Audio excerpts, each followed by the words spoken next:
حضور اول تخلیق کائنات سے سلطان کائنات بنائے گئے، اپنی ولادت کے وقت بھی سلطان کائنات تھے، ولادت سے قبل بھی سلطان کائنات تھے، اپنے دور بعثت میں بھی سلطان کائنات تھے، آج بھی آقا علیہ السلام سلطان کائنات ہیں، قیامت کے دن بھی سلطان کائنات ہوں گے، ہم جب قبروں میں ہوں گے تو عالم برزخ میں بھی حضور سلطان کائنات ہوں گے، اور جب جنت کا زمانہ شروع ہو جائے گا تو جنت میں بھی حضور سلطان کائنات ہوں گے صلی اللہ تعالی علیہ وآلہ وسلم۔ اور یہ مقام و مرتبہ آقا علیہ السلام کو اللہ رب العزت نے عطا کیا ہے،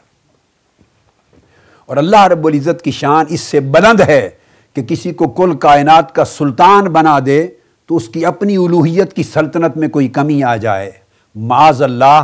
اللہ کی شان الوہیت یہ ہے کہ وہ کمی سے بھی پاک ہے اور بیشی سے بھی پاک ہے۔ 1,24,000 کم و بیش انبیاء اور رسول میں سے آقا علیہ السلام کی نبوت و رسالت کو وہ شان عطا کی، آپ کو وہ سلطان الانبیاء بنایا کہ سب نبیوں اور رسولوں سے حضور کی نبوت و رسالت پر حلف لیا گیا، گویا بیعت لی گئی نبوت و رسالت مصطفیٰ پر، اور فرمایا یاد کرو اذ اخذ اللہ میثاق النبیین، جب اللہ نے سب نبیوں سے عہد لیا کہ میں جب تم سب کو کتاب و حکمت دے دوں گا تو تمہارے بعد آخر میں نبی آخر الزماں محمد مصطفیٰ صلی اللہ علیہ وسلم تشریف لائیں گے، تم سب کے بعد آئیں گے، اور مصدق لما معکم، جو کچھ تم پہلے اپنے اپنے زمانوں میں کتابوں اور صحیفوں اور وحی اور تعلیمات الہیہ کی شکل میں لا چکے ہوگے، وہ آخر میں آ کے تم سب کی تصدیق فرما دیں گے، تمہارے مصدق ہوں گے۔ اور مصدق کسی کا وہی ہوتا ہے، انبیاء کی نبوتوں کا مصدق وہی ہے جو سلطان الانبیاء ہوگا۔ پھر ہر نبی کا معمول رہا کہ اپنے زمانے میں اپنی امت کو آقا علیہ السلام کی تشریف آوری کی خبر دیتا رہا، اور نمبر 2 حکم دیتا رہا کہ اگر میرے بعد وہ نبی آخر الزماں آ جائیں تو تم پھر میرا کلمہ نہ پڑھتے رہنا، اگر تمہاری زندگی میں تاجدار کائنات آ جائیں تو سب کلمے منسوخ ہو جائیں گے، پھر محمد مصطفیٰ کا کلمہ پڑھنا، ان پر ایمان لے آنا۔ ہر پیغمبر اپنی امت سے وعدہ لیتا رہا، حتیٰ کہ قرآن مجید نے ایک اور اشارہ بلکہ صراحت کے ساتھ حکم سیدنا عیسیٰ علیہ السلام کے لیے دیا، جب وہ تشریف لائے اور انہوں نے اپنی پوری قوم بنی اسرائیل سے کہا وَإِذْ قَالَ عِيسَى ابْنُ مَرْيَمَ يَا بَنِي اسرائیل انی رسول اللہ، اے بنی اسرائیل میں تم سب کی طرف اللہ کا رسول ہوں، اور مجھ سے پہلے جو تورات آئی اس کی تصدیق کرتا ہوں، لیکن سن لو مبشرم برسول یأتی من بعد اسمہ احمد، میرے بعد نبی آخر الزماں تشریف لا رہے ہیں جن کے لیے ساری بزم کائنات سجائی گئی، جن کے لیے ہم سب سے میثاق لیا گیا نبوت مصطفیٰ پر، جن کے لیے ہم سب سے وعدے لیے گئے حضور پر ایمان لانے کے، میرے بعد اب ان کا زمانہ قریب آ رہا ہے، فرمایا میں تمہیں ان کی آمد کی بشارت دینے والا ہوں۔ عیسیٰ علیہ السلام نے امت کو اعلان کیا، اور یہ بات اگر ہر نبی اپنے دور میں اعلان کر رہا ہے تو صاف ظاہر ہے وہ گروہ انبیاء میں سے کسی ایک عام فرد کی جو نبی اور رسول ہو اوروں کی طرح اس کے لیے اعلان نہیں کرے گا۔ ہر نبی اور رسول کو جو مامور کیا گیا صرف آقا علیہ السلام کی آمد کی اطلاع دینا کائنات کو، تو صاف ظاہر ہے حضور کی نبوت و رسالت دیگر انبیاء کی نبوت و رسالت جیسی نہیں ہو سکتی اپنے مقام و مرتبہ میں۔ یہی وجہ ہے کہ صرف تنہا آقا علیہ السلام کی ذات اقدس ہے۔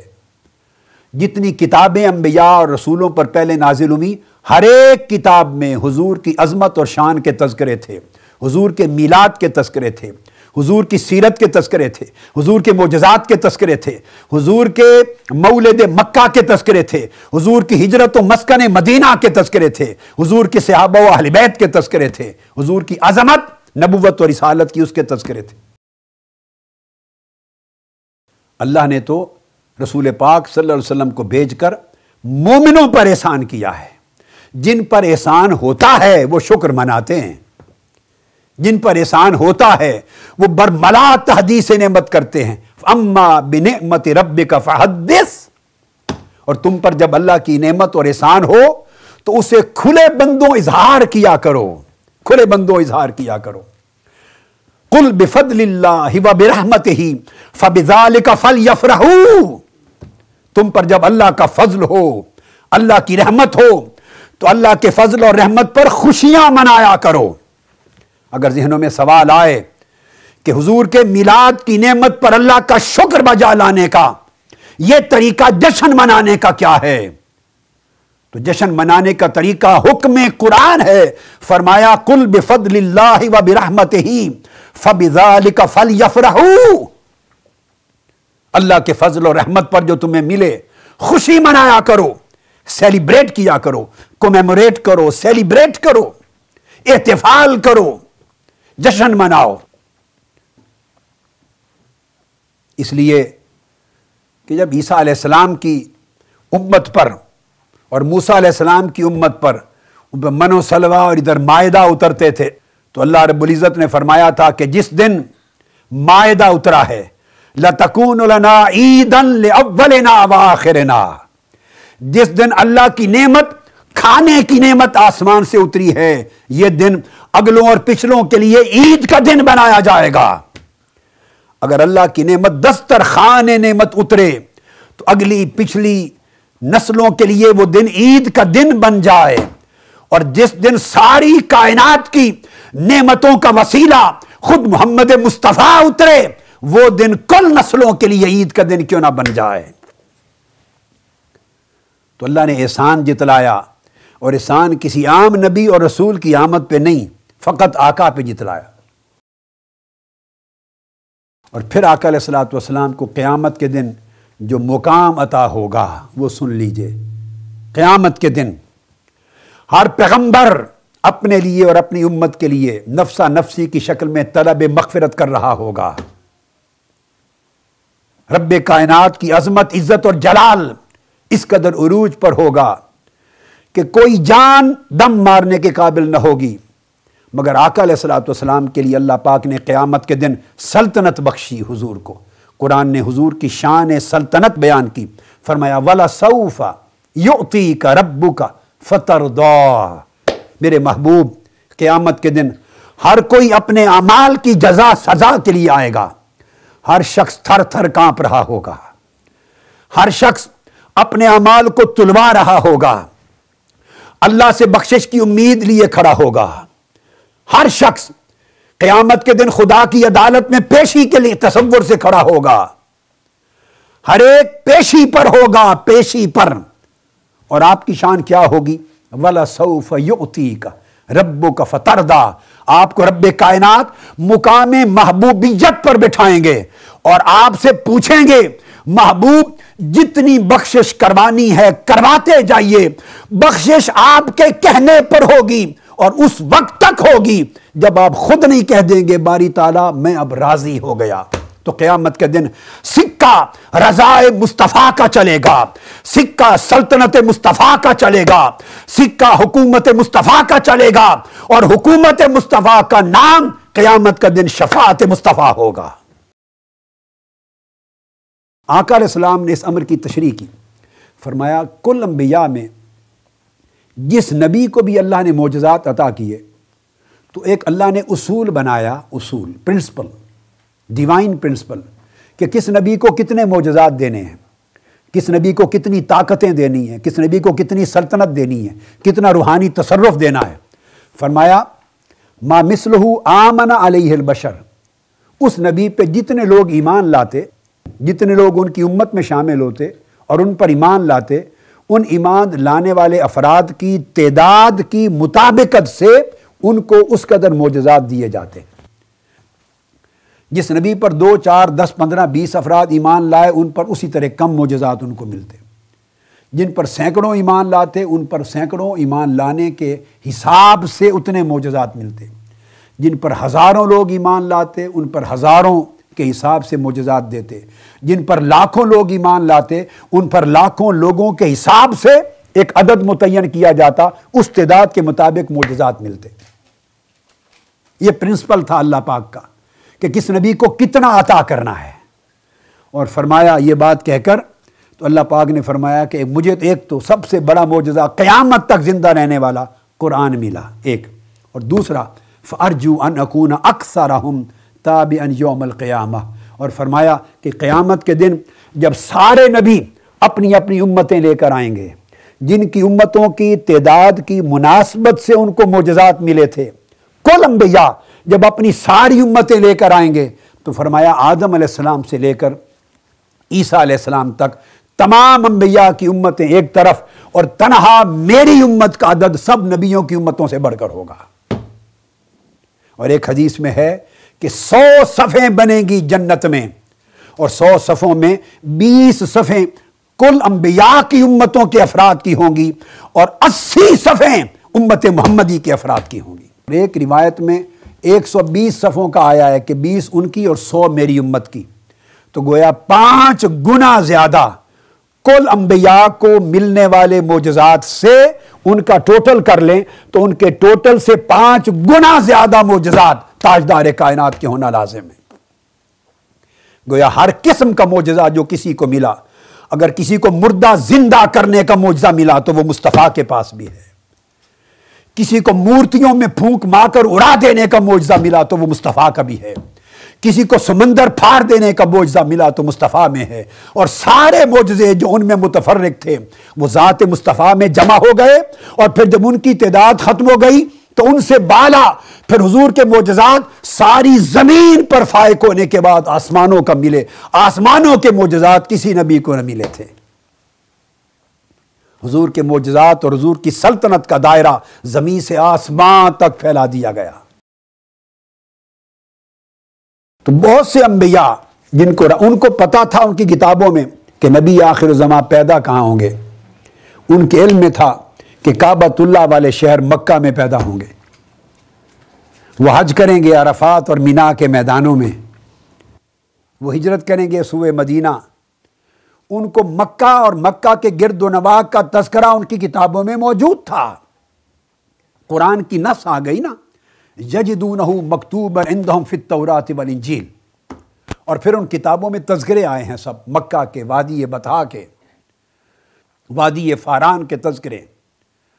چنانچہ جب ان کی امتیں ان کی دعوت کو رد کر دیتی اور وہ وہاں سے ہجرت کرتے تو اکثر انبیاء اپنے ملکوں کو چھوڑ کر دیدار مصطفیٰ کے لیے، حضور علیہ السلام کا زمانہ پانے کے لیے، حضور سے بیعت کرنے کے لیے، حضور کی امت میں شامل ہونے کے لیے دور دراز سے انبیاء سفر کر کے مکہ آ جاتے۔ چنانچہ حضرت نوح علیہ السلام بھی مکہ آ گئے اور یہیں حرم کعبہ کے سین میں رہے۔ حضرت ہود بھی یہاں آ گئے تھے، حضرت صالح بھی یہاں آ گئے تھے، حضرت شعیب بھی یہاں آ گئے تھے، اور ان سب کے مزار زمزم اور حجر اسود کے درمیان یا زمزم اور حتیم کے درمیان جو مطاف کعبہ ہے، جدھر دروازہ ہے کعبے کا، اس حصے میں ان سب انبیاء کے مزارات ہیں۔ اور آقا علیہ السلام اس طرح حدیث پاک میں ہے، فرمایا فَإِنَّ قَبْرَ نُوحٍ وَہُودٍ وَصَالِحٍ وَشُعَیْبٍ بَیْنَ زَمْزَمَ وَالرُّکْنِ وَالْمَقَامِ۔ نوح علیہ السلام سے لے کر شعیب علیہ السلام تک ان سب انبیاء کی قبریں، مزارات صحن کعبہ میں جہاں آپ طواف کرتے ہیں، زمزم اور مقام حجر اسود اور باب کعبہ کے درمیان کے حصے میں یہ سب انبیاء مدفون ہیں۔ امام فاقی فضائل مکہ میں روایت کرتے ہیں، وہ فرماتے ہیں کہ بین الرکن والمقام وزمزم قبر 99 نبیہ، 99 انبیاء کے مزارات مقام زمزم اور مقام حجر اسود، اس کے درمیان 99 انبیاء کے مزار ہیں۔ امام محمد بن حسن شیبانی فرماتے ہیں، امام اعظم ابو حنیفہ کے جلیل القدر شاگرد، اپنی کتاب الآثار میں وہ روایت کرتے ہیں کہ ہمیں ہمارے شیخ امام اعظم ابو حنیفہ رضی اللہ تعالیٰ عنہ نے خود بیان کیا، اور انہوں نے فرمایا کہ مجھے حضرت سالم بن عجلان الافطس نے روایت کیا، فرمایا کہ کعبہ شریف کے مطاف میں ارد گرد 300 انبیاء کے مزارات ہیں۔ تو امام احمد بن حنبل مسند میں روایت کرتے ہیں، جس کو حافظ ابن کثیر نے البدایہ والنہایہ میں لیا۔ 84 لوگ مکہ سے گئے تھے آقا علیہ السلام کے فرمانے پر حبشہ ہجرت کر کے۔ حضرت جعفر ان کے قائد تھے، اہل بیت رسول میں سے فرد۔ تو وہاں نجاشی اسما یا اسمائی نجاشی کے دربار میں محفل ہوئی۔ اس نے پوچھا، کیونکہ قریش نے اپنا وفد بھیج دیا تھا کہ ان کو نکالو، ہمارے سپرد کرو۔ قریش مکہ اذیت دیتے تھے حضور کے عاشقوں کو، غلاموں کو۔ نجاشی نے دربار لگایا اور لگا کے کہا حضرت جعفر کو، اور کہا کہ اے جعفر بیان کرو کہ جس رسول پر تم ایمان لائے ہو اس رسول کی تعلیمات کیا ہیں۔ یہ جعفر کون ہیں؟ یہ مولا علی اور مرتضیٰ کے بھائی ہیں، آقا علیہ السلام کے کزن ہیں، حضرت جعفر بن ابی طالب رضی اللہ تعالیٰ عنہ۔ ان کو حضور علیہ السلام نے وفد کا قائد بنا کے بھیجا تھا۔ ٹوٹل 2 مرتبہ ملا کے 84 آدمی ہجرت حبشہ کر کے گئے۔ انہوں نے خطاب کیا اور آقا علیہ السلام کی سیرت و تعلیمات کا بتایا۔ حضرت جعفر بن ابی طالب رضی اللہ تعالیٰ عنہ کے خطاب سننے کے بعد امام ابو نعیم نے روایت کیا پوری سند کے ساتھ، وقال فیہ النجاشی، نجاشی نے اعلان کیا، وانا اشہد انہ رسول اللہ وانہ الذی بشر بہ عیسیٰ، میں گواہی دیتا ہوں کہ محمد مصطفیٰ اللہ کے رسول ہیں اور یہ وہی رسول آخر الزماں ہیں جن کی بشارت عیسیٰ علیہ السلام نے دی۔ اگلے لفظ سنیے، یہاں لفظ مختلف ہیں۔ یہ جو امام ابو نعیم کی روایت، فرمایا نجاشی کہتا ہے ولولا ما انا فیہ من الملک لاتیتہ حتی اقبل نعلیہ، حتی اقبل نعلیہ۔ نجاشی نے کہا خدا کی قسم، میری اگر سلطنت اور بادشاہت کی زنجیریں جنہوں نے مجھے جکڑ رکھا ہے میں توڑ کے نکلنے کے قابل ہو سکا تو خدا کی قسم میں جا کر مصطفیٰ کے نالین کو بوسہ دوں گا، حضور کے جوڑوں کو چوموں گا۔ ایک روایت میں کہا کہ میں ہر وقت مصطفیٰ کے جوڑے اٹھا کے پھرا کروں گا۔ اس روایت میں کہا لاتیتہ حتی اقبل نعلہ، حتیٰ کہ میں حضور کے جوڑوں کو بوسہ دے کے سر پہ رکھ لوں گا۔